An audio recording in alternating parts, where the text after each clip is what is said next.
Hello, and welcome to another episode of From the Pastor's Heart. Just over 12 years ago, I moved to New England. And one of the things that, I learned, I'm a history guy, so I was starting to look at some of the history behind New England. And I learned, and something I remembered, I guess, from my way back in Mr. Hoy's history class when I was in high school, that there was a time in New England that you could not have a town unless you had both. You had to have a church and you had to have a green. And without those two things, you couldn't get a charter for a town. And I started looking around after I moved here, and I realized that nowadays I think that in order to have a town in New England, you have to have two things. First of all, you have to have a Dunkin' Donuts. And the second is you have to have a pizza parlor, at least one. And so, as many of you know, I'm a coffee drinker, and I still remember fondly the Pastor's Blend that Cindy used to make for me from the Solid Rock Cafe in Indiana. But of course, I don't have that.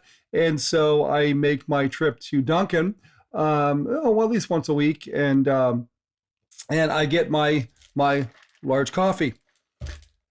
And some of the as I got to thinking about the how things have changed from needing to have a green and a church to having a pizza parlor and a Dunkin' Donuts. Though I know I'm sort of joking on that, but I do think it's a reflection of our society that when our country was founded, especially when New England was founded, that the two things that you had to do were kind of the building blocks of a community. You need to have a green, you need to have a common, you need to have a place where everybody in the community can come and they could graze their cow, they could plant things, they could meet together, and the green was kind of it was a communal place where the society and where the community would come together, and many times they would work together. And of course, in the church would be the place where folks would gather to learn more about God and to put into practice the commands that Jesus gave to love the Lord your God with all your heart, soul, mind, and strength, and to love your neighbor as yourself. And I got to thinking about really kind of how far we've come from that.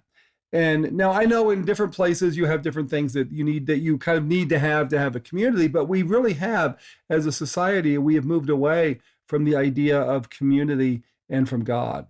And of course, as a pastor, that bothers me that I am blessed that I get paid to tell my best friends about Jesus every week. And but that and I started thinking about, well, why is that? What comes out of that? What happened to our society? And I think that the further we have gotten away from loving God and from loving people as a society, then really kind of the more and more the mess has come about. So I've got to thinking about, well, what can one person do? Because I mean, in reality, that you could say, well, Dad, I'm just one person. There's not a whole lot that I can do. I can't change our country, and I would agree with you on that. But there are some things that I believe that we can do that can help our sphere of influence. And after all, that's what we have. That's the one thing that we can do. And so Paul lays out some, as he's finishing up his letter to the church in Philippi. He tells them in chapter 4 of Philippians, he tells them, I want you to rejoice in the Lord always. Again, I'll say it again, rejoice. Let your reasonableness be known to everyone. The Lord is at hand. Do not be anxious about anything, but in everything by prayer and supplication, with thanksgiving, let your requests be known to God. And the peace of God, which surpasses all understanding, will guard your hearts and your minds in Christ Jesus. And then he says, finally, this, brothers, whatever is true, whatever is honorable, whatever is just, whatever is pure, whatever is lovely, whatever is commendable, if there's any excellence, if there's anything worthy of praise, think about these things. What you have learned and received and heard and seen in me, practice these things, and the God of peace will be with you. And so what Paul lays out here is he lays out, again, this concept of discipleship, this idea of follow Jesus the way that you see me following Jesus. And he said that, I really like the fact that Paul is kind of saying that in his life that his life is marked by joy, and because happiness is something that's dependent on where you are in the moment. Joy is something that comes from God, and so he says that we can rejoice, we can have joy in our lives because it's a reasonable outcome of being a follower, being a son or a daughter of God, and of walking in relationship with God through his son, Jesus Christ. And so, and then he says that along with that joy, that doesn't mean that when bad things happen, that we can't take those requests to God. Of course we can. And then he ends this by saying that, okay, as we have joy and as we are able to make our petitions known to God, we don't need to be anxious because we know that God is in control. And then he says that attitude matters.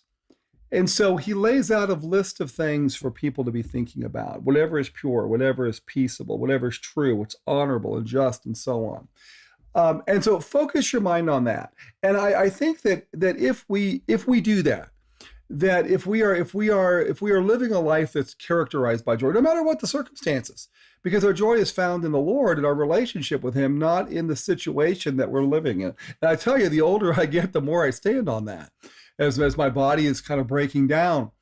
But he says that that's what we can pass on. That's what we can teach. That's what we can disciple others to know. And so if they know that they are following our example as thinking about whatever's true and pure and peaceable and so on, then we can have a difference, and we can make a difference in our sphere of influence. And after all, folks, that's what it's all about. And I think that sometimes as Christians, we tend to want to change society. And what God has called us to do is to partner with him as he changes lives. And I think that if we can focus on that we can maintain what's important. We can do that in the place where God has called us. So therefore we can be content where God has put us. And ultimately, I think that we can make a difference. And after all, isn't that what we're here for? So I hope that you are encouraged by this word this morning. And I just want to say this as I close out, that I have been blessed to see many people in my life who have done just this. And again, many people in the church, which is another reason why I love the church so much. And so as I continue to talk about different people who have impacted me, Christians who have impacted me and shown me more about what it means to serve the Lord and how grateful I am for them, that I would like to encourage you to know that you really don't have any idea the impact that you're going to have on others. And so as we continue to serve Jesus, to make him known, to let other people see how we serve him, and then we'll be surprised as we see other people emulating our lives as they serve Jesus as well. So I hope you have a wonderful week, and I look forward to seeing you again in a future video. God bless y'all.